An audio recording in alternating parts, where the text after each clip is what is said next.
Father kami. Praise the Lord, Lord Jesus. Hallelujah, Panginoon si Kristo. Yes, Lord Jesus. Ikaw po ay Diyos na pag-ibig po. Kaya anuman po ang aming pinagdaraanan, anuman po ang aming nararanasan ngayon, anuman po mga kapagsubukan, ang na-encounter po ng bawat isa sa atin. Katulad po ng inawit po ba. Pagaman minsan nandiyan ang pain, Lord, huwag po kami sunod. Sapagkat ikaw po na Diyos na aming kinikilala. Ikaw na Diyos na aming sinasamba. Ikaw na Diyos na aming pinagkakatiwalaan. Ikaw na Diyos na aming sinasampalatayanan. Kaya mo pong gawin ang lahat ng bagay ko.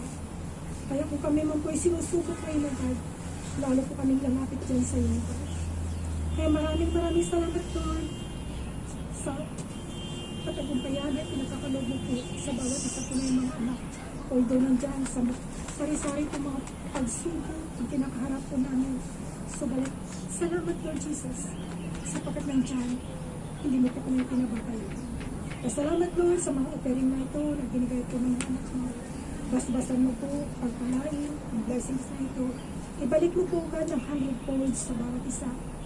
Siksik, liglig, umaakaw po ang Kristo ng mga pagpapala ay pagkalubo po sa mga anak mo.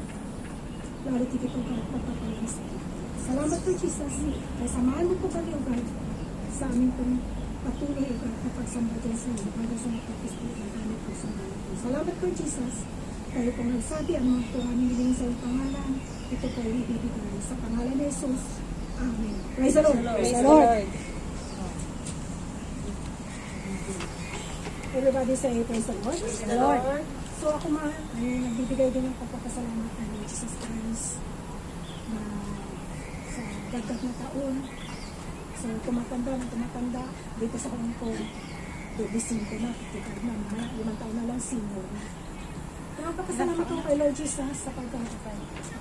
Yan ang ginatanong ni Papa Kabo. Baga tumanda na tayo dito sa Hong Kong. Nakita niyo tayo nung isang araw. Blessed pa rin tayo po. Kasi nandiyan yung lakas Nabubong mata ko. na binibigay sa atin ni Lord Jesus Christ. Katulad ka ako.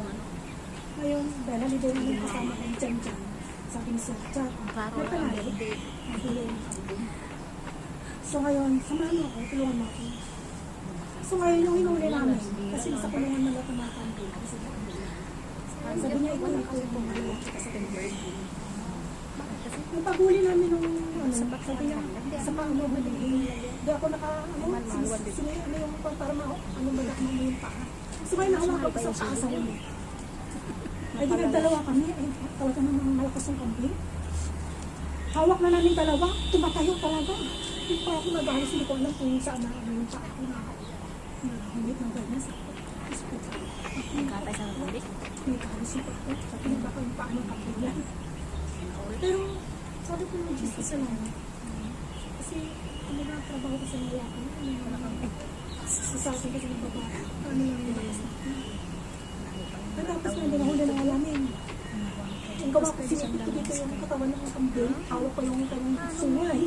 Pinatali naman ni Sir sa sungay niya yung tali. Ang talaga malakas talaga. Kahit dalawa na kami, naalpasan pa din na ano talaga kami. Kasi tumataas siya na, tumatayo siya. Hindi mo talaga maano. So, nandiyan o. Hindi na pinagpapasalamat kay Lord Jesus Christ. Na bagaman sa edad din ito, nandiyan. Sabi natin na napapagod din tayo. Pero hindi yung sabihin na yung mahinang-mahina ka rin. Kaya nagpapasalamat ko kay Lord Jesus Christ na sa tagal ko na dito sa mga hindi nila ako binigyan sa sakit ni Lord Jesus Christ na Paano pa ngayon ang pagkain ng mamay premium talagang tiwala lang tayo kay Lord Jesus Christ. Kung minsan, nandiyan ang mga pagsubok, nandiyan ang mga problema. Pero alalahanin lang natin palagi na ang Diyos na ating kinikilala. Ang Diyos na ating pinaniniwalaan. Ang Diyos na ating sinasampalatayanan. Nandiyan po siya. Handa po siya na tayo kanyang tulungan. Basta wag namin po tayo lumayo sa kanya. Kasi pag dumating man po yung failure sa atin, na minsan may hiningi ako kay Lord Jesus Christ, at hindi po ito na bigyan ng katubunan, bakit magsasawa na kami? Kasi mayroong ganyan kasi, na sabihin nila na, bakit ganun? Sabi nila, si Jesus, power. Sabi nila, si Jesus, kaya niyang ibigan ko ang hihingin mo. Bakit ang tagal ko nang nagpapay? Bakit ang tagal ko nang lumuluhod? Wala pa rin ang kasagatan. So, ating po mapag-aralan sa ang kasagutan ko. Praise the Lord. Praise the Lord. Katulad po dito, basahin natin. Dito sa Lucas chapter 8, verse 48. Lucas chapter 8, verse 48. 48. Luke chapter 8, verse 48. Praise the Lord. Praise the At Lord. sinabi niya sa kaniya, Anak, pinagaling ka ng iyong pananampalataya, yumaon kang payapa. Praise the Lord. Praise the Lord. Sapagkat, bakit po sinabi ni Lord Jesus Christ ang sa Lucas ng sabi? Dahil meron po ito dito isang babae. Meron po isa kasing pinuno ng sinagoga na lumapit po kay Lord Jesus Christ kasi itong kilala kasi nila si Lord Jesus Christ na nagpapagaling ng mga sakit.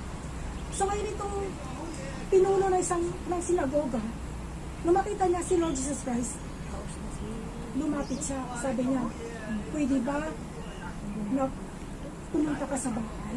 Kasi yung anak ko, 12 years nang naghihingalo na siya, sabi niya.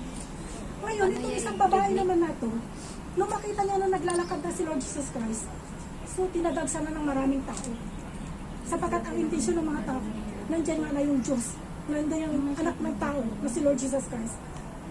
Makapangyarihan po ito. So ngayon itong babae, na 12 years na po siyang dinudugo.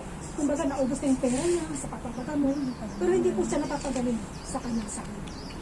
Ngayon ang ginawa ng babae nito, nung makita niya si Lord Jesus Christ, sabi na wala akong mga, hindi siya makalapit kasi nga marami ng tao. So ang ginawa niya, pumunta siya sa likod. Kumbaga, umano siya parang, kasi ang nasa isip niya, mahawakan ko lamang ang laylayan o ang damit ni Jesus. Gagaling. So ngayon, gumawa siya ng paraan para yung kanyang iniisip na kagalingan, para yung kanyang pananampalataya, paniniwala sa Diyos, na yun po ay kayang ibigay sa kanya. Gumawa po siya ng paraan kung paano niya maangkin. Kung paano po niya maangkin. Anong ginawa niya? Pumasok siya, umano siya, kasi madami mga tao, hindi siya makalapit. Gumawa siya ng paraan, sumuot siya, kasi tayo, sige, mga ano dyan, doon siya umano para maabot niya ang laylayan ng damit ni Lord Jesus Christ. Kasi ang paniniwala niya, mahawakan ko lamang yung laylayan ng damit ni Jesus, gagaling niya. So yun ang faith niya. So ibig sabihin, malaki yung faith niya. Kaya gumawa siya ng paraan para yung faith niya magkaroon ng kasagutan. Sa pamagitan ng kanyang ginawa na yun, nahawakan niya ngayon ang laylayan ni Lord Jesus Christ. Ngayon sabi ni Jesus, may mawak sa akin kasi may nawala na kapangyarihan. May nawalang lakas sa kanya, may nawalang kapangyarihan sa kanya kasi ramdam niya. Sabi naman ng mga tao, sabi ni Pedro, sino naman ang magana sa'yo kasi marami naman tao ang kapalibot sa'yo. Ayun ang ginawa ng babae, nagpatira pa, lumuod siya, patira pa sa paanan ni Lord Jesus Christ. Na inamin niya na siya ang gawa. Kasi ang isip niya, sabi niya, kasi ang iniisip ko na, mahawakan ko lamang po yung lalayan ng damit ko, pagaling na ako sa aking sakit. So, gumaling siya sa kanyang sakit. Basahin natin yan dyan. Dito sa verse 41 hanggang 47. Sa verse 41 hanggang 47.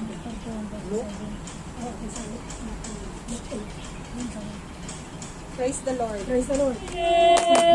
Happy birthday, happy birthday, happy birthday to you.